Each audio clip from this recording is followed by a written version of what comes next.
Graça e paz, mais uma vez na presença do Senhor, nessa quinta-feira, para a gente poder falar sobre a novela Gênesis. E aí a gente está vendo que, de certa forma, o desenrolar da história, Labão percebeu que Jacó poderia ter pego os seus ídolos. E aí ele vai tentar buscar esses ídolos de qualquer maneira, porque os ídolos naquele momento significavam o quê? Significavam que ele era dono da terra, que aquelas terras que ele morava eram de verdade dele. E aí então, ele, todo cheio de ira, todo cheio de raiva, ele vai então procurar ir atrás de Jacó para resgatar o que ele foi roubado. Mas ele tem um sonho e Deus fala assim para ele: não faça nada contra Jacó. Porque ele mesmo disse, o próprio Labão: há poder em minhas mãos para fazer mal. Eu não sou bom e eu quero me vingar do próprio Jacó. Ele estava nervoso então por causa dos ídolos. E aí, na hora que ele encontra com Jacó, Jacó fica muito bravo, muito nervoso e fala: qual é a minha transgressão? Qual é o meu pecado? Achou o que você procurava? Eu trabalhei 20 anos contigo. Eu sempre fiz o melhor que eu pude. Trabalhei com você por 14 anos por conta das minhas esposas. Mais 7 cuidando do rebanho. Você não sabe da minha vida? E Jacó sempre foi honesto com Labão. E ele não achava justo ser acusado por qualquer situação. Ele nem sabia, inclusive, do roubo dos seus estátuas, das suas estatuetas, né? No Gênesis 31, verso 42, Jacó consegue aí ver com Deus, falar com Deus de uma forma muito, muito forte. E a oração que ele faz a Deus mostra um temor. E ele fala: se não fosse o Deus do meu pai, eu não teria nada. Deus atendeu o meu clamor, ele viu o meu sofrimento e ele me respondeu. Então, depois dessa oração, deste momento que ele conta isso, né? Ele faz uma aliança com o próprio Labão. E aí a gente percebe que eles fazem assim: o que é seu, o que é meu. Eles erguem uma coluna, e a coluna chama Galete, que significa pedras de testemunho, e Mispa, que é a torre de vigia. E eles fizeram ali um sacrifício, sentaram, comeram juntos, e Labão ainda fala: o Senhor será entre mim e ti. Nada daqui vai passar para mim, nada daqui vai passar para você. Você vai cuidar das minhas filhas e eu vou ficar aqui nas minhas terras e que você seja feliz para onde você vai. Volta para casa, se despede da família e vai embora. E Jacó, então, continua a sua caminhada porque ele quer chegar na terra dos pais dele. Infelizmente, ele ainda está muito aflito porque ele sabe que o irmão dele está ali. E o irmão dele está com muita raiva dele. Ele pode morrer, a família inteira pode morrer. Nesse momento, então, que ele está sozinho orando, porque ele está muito angustiado, ele vê um exército de anjos, um exército de Deus ao redor da sua família. Ele, então, para aplacar a ira do seu irmão, a raiva do seu irmão, ele pede para que servos levem presentes, e vários presentes, para que o irmão fique um pouco mais calmo. Porque ele temia esse reencontro. Ele temia que, além de matar a ele, ele podia matar a família inteira por conta da sua raiva. E sem falar que os próprios servos disseram: ele vem vindo aí com 400 homens. Imagina, ele devia estar muito bravo, muito chateado. E aí ele faz o quê? Orando e pensando, ele divide a família em dois grupos. Porque se um grupo for morto, o outro ainda sobrevive. E aí a gente percebe, então, que, lembrando dessa promessa, ele se mostra muito humilde diante de toda a situação da misericórdia do Senhor. E ele fala: Senhor, eu sou pequeno, eu sou o menor. O Senhor fez uma promessa para o meu pai, para o meu avô, e eu, por favor, te peço, me livra das mãos do meu irmão. E ele foi bem específico, bem sincero. Ele falou exatamente aquilo que preocupava a vida dele. Ele ora com fé e agindo com fé. Ele manda os presentes, espera, aguardando, porque a ansiedade dele era forte demais. Lá em Gênesis 32, a partir do verso 22, a gente vai ver que Jacó vai ter um encontro com um homem que ele vê a presença de Deus. E aí a gente percebe que ele vai lutar durante a noite inteira com este homem, com este anjo. E na novela, a gente vê que este anjo está representado por Jesus, porque a gente não pode esquecer que Deus é espírito e Jesus é Deus na sua humanidade, né? Se tornando humano entre nós. E aí ele diz, né? E a gente imagina, né? A gente percebe isso.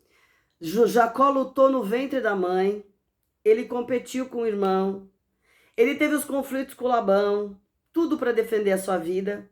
Agarrou no calcanhar do irmão para nascer, lembra da que a gente viu essa cena? E agora na batalha ele também agarra no anjo, no calcanhar, pelas pernas, para não deixar ele sair, porque ele quer ser abençoado.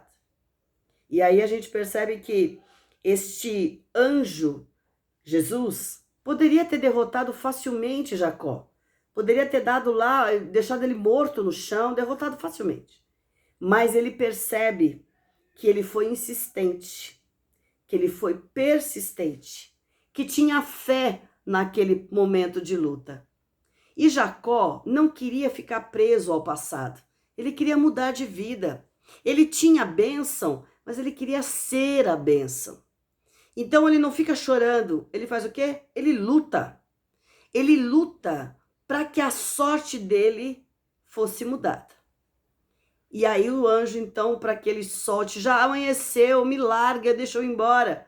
Ele toca, então, na sua perna e ele fala, eu não te deixo, eu não te largo, enquanto você não me abençoar.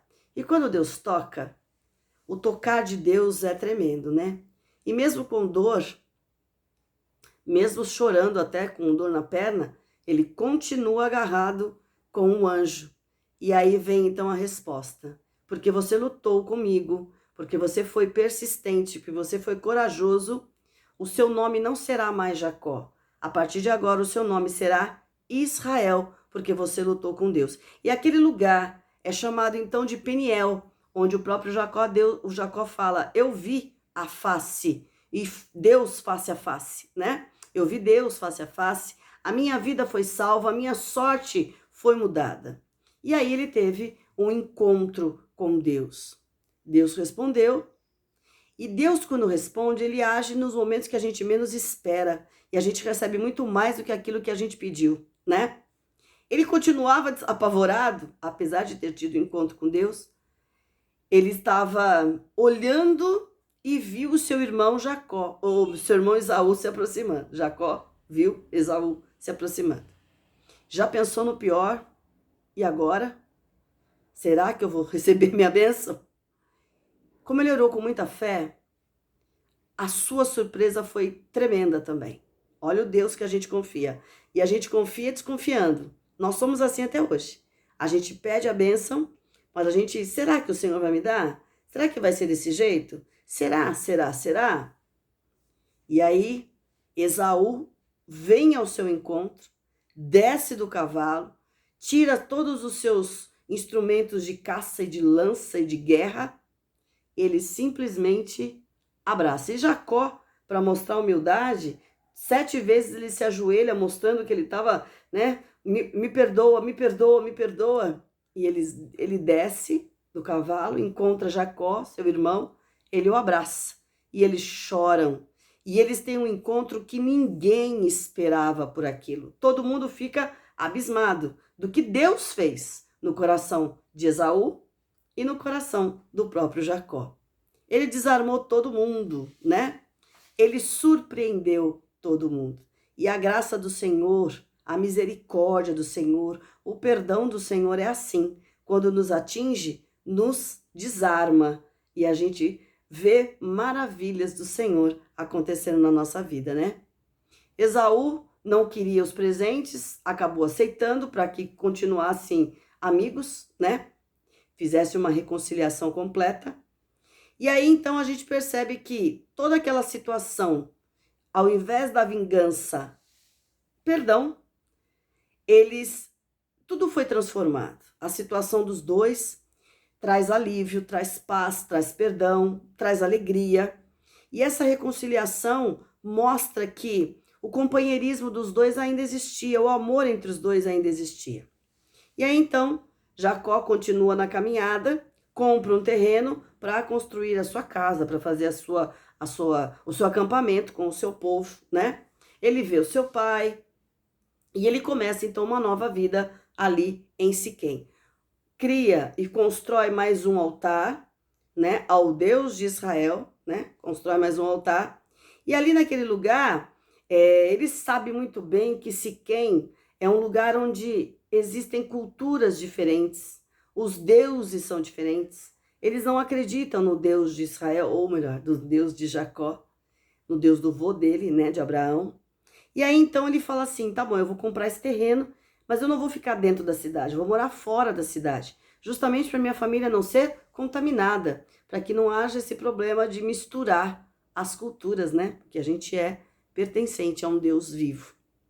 Então Abraão compra, ou melhor, Abraão, né, vamos dizer assim, tinha já comprado as terras, e agora então Jacó fica ali perto, bem próximo onde o vô dele tinha comprado as terras.